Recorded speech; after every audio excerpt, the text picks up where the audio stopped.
নমস্কার বন্ধুরা, কৃষক বন্ধু প্রকল্প থেকে শুরু করে আবাস যোজনা প্রকল্প এমনকি শস্য বীমা প্রকল্পে নিত্য নতুন আজকের ভিডিওতে কি আপডেট রয়েছে চলুন প্রথমে এক ঝলক দেখে নেওয়া যাক। আমাদের 29 থেকে 6 ডিসেম্বরের ভেতরে এসডিও, ডিএম, ব্লক লেভেলে এবং ডিস্ট্রিক্টের যে অফিসিয়াল ওয়েবসাইট আছে সেখানে ওটা দিয়ে দেওয়া হবে। বিবেচনা করবেন উচ্চ স্তরের যারা আধিকারিক, জেলা শাসক হতে পারেন, অতিরিক্ত জেলা শাসক হতে পারেন বা মহকুমা শাসক হতে পারেন, এবং যে তালিকা প্রাথমিকভাবে তৈরি হয়েছে তারও কিয়দংশ ওনারা নিজেদের ইচ্ছে মতন ওগুলো চেকিং করবেন। ত্রিস্তরীয় নিরীক্ষণের ব্যবস্থা আছে, যেগুলি সম্বন্ধে কোনো প্রশ্নচিহ্ন আছে সেগুলি আলাদাভাবে চিহ্নিত থাকছে।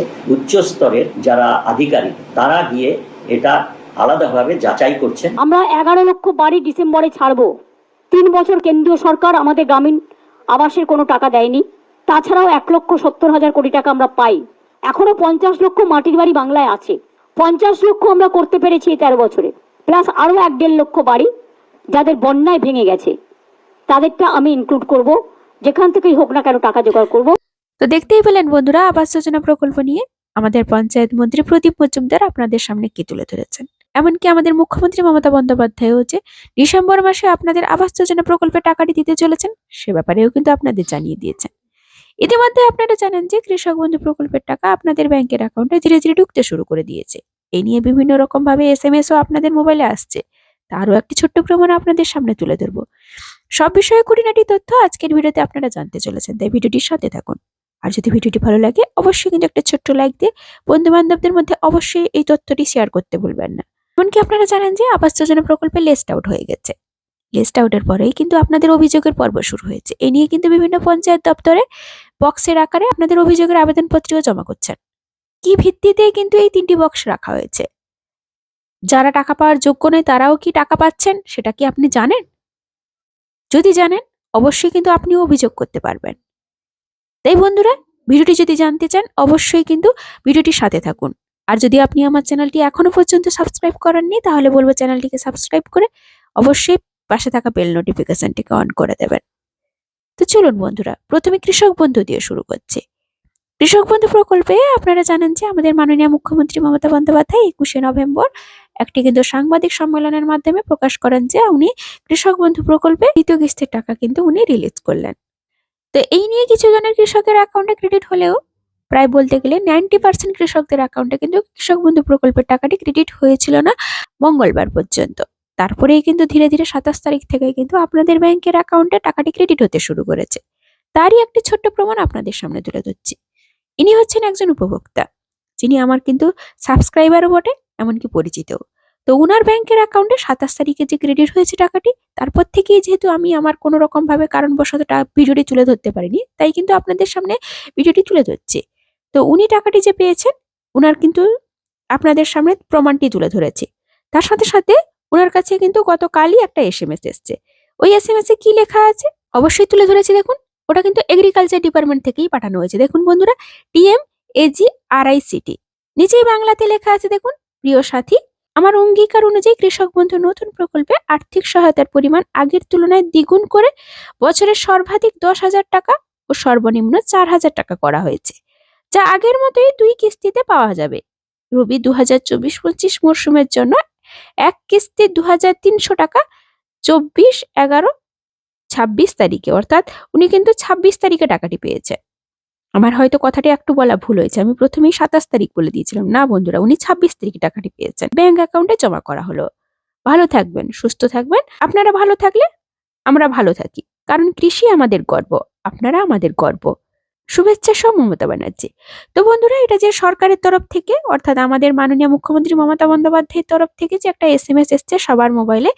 তো যারা যারা টাকাটি পেয়েছেন, উনি যেহেতু 2,300 টাকাটি পেয়েছেন, কেননা ওনার কিন্তু 1 একরের থেকে কম জমি, তাই কিন্তু উনি টাকাটি পেয়েছেন। এবারে একটা কথা বলি বন্ধুরা, কৃষক বন্ধু প্রকল্পে কিছুদিন আগে যেটা আমরা ডিজিটাল মিডিয়াতে শুনেছিলাম যে কৃষক বন্ধু প্রকল্পে যাদের আধার কার্ড যোগ করা নেই বা কোনো বেনিফিশিয়ারি স্ট্যাটাসে যদি কোনো রকম ভাবে সমস্যা থাকে, অর্থাৎ কোনো স্ট্যাটাসের ঘরে ফাঁকা থাকে, তাহলে কিন্তু উনি টাকাটি পাবেন না। এই নিয়ে কিন্তু আধার কার্ডের ঘরটিও যে ফাঁকা আছে আমি কিন্তু অনেক ভিডিওতে বলেছিলাম। আমার একজন সাবস্ক্রাইবার বন্ধু রয়েছেন যিনি কিন্তু আমাকে স্ক্রিনশট পাঠিয়েছিলেন যে উনার কিন্তু আধার কার্ডের ঘরটি ফাঁকা রয়েছে। উনি কিন্তু বারবার সহায়তা কেন্দ্রে গিয়ে ফর্ম ফিল আপ করার পরেও উনার কিন্তু আধার কার্ডের ঘরে ফাঁকা রয়েছে, ওনার কিন্তু আধার কার্ডের ঘরে কোনো নাম্বার নেই, অথচ ওনার ভোটার কার্ডের ঘরে কিন্তু নাম্বার আছে। তাই কিন্তু উনি যখন বেনিফিশিয়ারি স্ট্যাটাসটি চেক করেন, উনি কিন্তু আধার কার্ড নয়, উনি ভোটার কার্ড দিয়ে চেক করেন। তো আপনাদের সামনেও তুলে ধরেছি, দেখুন ওনার কিন্তু আধার কার্ডের ঘরটি ফাঁকা আছে। কিছুদিন আগেও দেখেছিলাম ওনার কিন্তু ট্রানজাকশন স্ট্যাটাসের ঘরেও অ্যাকাউন্ট ভ্যালিড অপশনটি চলে এসেছিল। এরপরে আপনাদের জানিয়েছিলাম যদি টাকাটা না ক্রেডিট হয় তাহলে কিন্তু আপনাদের অবশ্যই জানাবো, এমনকি টাকাটি ক্রেডিট হলেও আপনাদের জানাবো। তো বন্ধুরা, এই যেটা 2300 টাকা দেখছেন, এই কৃষক বন্ধুর ওনার কিন্তু টাকাটি ক্রেডিট হয়েছে। ওনার কিন্তু আধার কার্ডের ঘরটি ফাঁকা থাকা সত্ত্বেও উনি কিন্তু টাকাটি পেয়েছেন। তাই বন্ধুরা, যাদের কিন্তু স্ট্যাটাসের ঘরটি ফাঁকা আছে, ভাবছেন যে টাকাটি ওই জন্যই ক্রেডিট হচ্ছে না, না বন্ধুরা, আপনার যদি কেবিআইডি ঠিক থাকে, এমনকি স্ট্যাটাসের ঘরে অ্যাপ্রুভড লেখা আছে, এমনকি আপনার যে কোনো আইডি ঠিক আছে, কেবিআইডির সাথে সাথে আধার কার্ড বা ভোটার কার্ড যে কোনো আইডি ঠিক আছে, যে কোনো একটি ঘর কিন্তু ফাঁকা আছে, দুটো ঘর ফাঁকা নেই, তাহলে বলবো আপনি অবশ্যই টাকাটি পাবেন।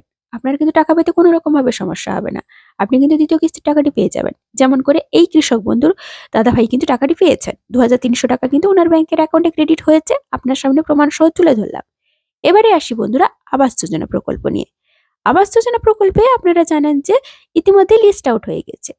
আপনাদের যারা যোগ্য, যারা টাকা পাওয়ার যোগ্য, ওনাদের নামটি নিশ্চয়ই চলে এসেছে। এই নিয়ে কিন্তু 3টি তালিকায় যে নাম বেরোবে আপনাদের জানিয়েছিলাম, এলিজেবল, নট এলিজেবল আর ইনঅ্যাক্টিভ।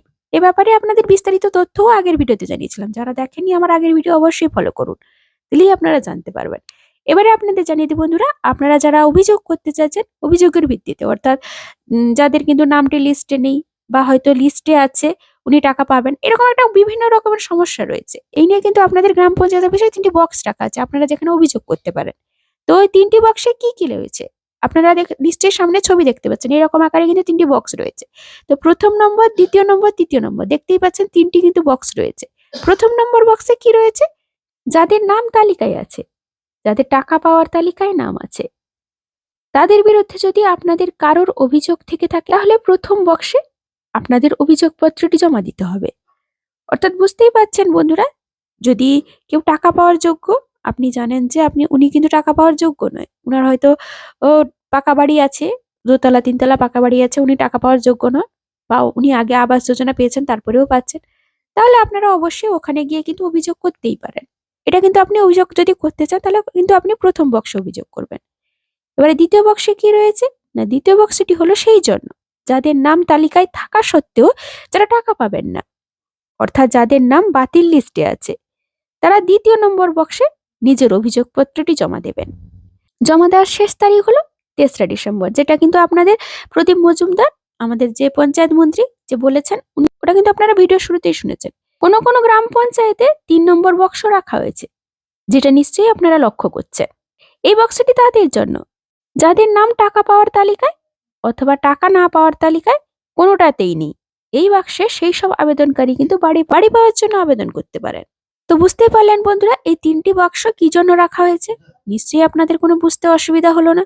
শস্য বীমা প্রকল্পে আগামীকাল কিন্তু 30শে নভেম্বর, অর্থাৎ কালকে কিন্তু শেষ তারিখ আপনাদের আবেদনপত্র জমা দেওয়া শস্য বীমা প্রকল্পে টাকা পাওয়ার জন্য। তো 30শে নভেম্বর হচ্ছে রবিবার, যদিও বা 30শে নভেম্বর রবিবার ছুটির দিন, তবুও হয়তো কোনো কারণে খোলা থাকতে পারে বিডিও অফিসগুলি, কেননা যেহেতু কালকে শেষ তারিখ বলে।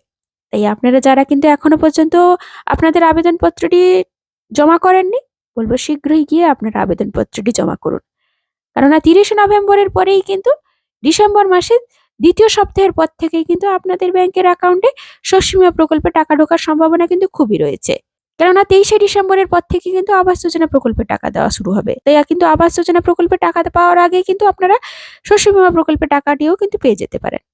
তাই বন্ধুরা, নভেম্বর মাস, ডিসেম্বর মাস অবশ্যই আপনাদের কাছে খুশির হাওয়া বয়ে নিয়ে আসছে। তো বন্ধুরা, এই ছিল কৃষক বন্ধু প্রকল্প, আবাস যোজনা প্রকল্প এমনকি শস্য বীমা প্রকল্পের নতুন আপডেট। যদি আরো নিত্য নতুন আপডেট আপনারা জানতে চান, অবশ্যই কিন্তু আমার ভিডিওটিকে একটা ছোট লাইক দিয়ে চ্যানেলটিকে সাবস্ক্রাইব করে রাখতে ভুলবেন না। ধন্যবাদ।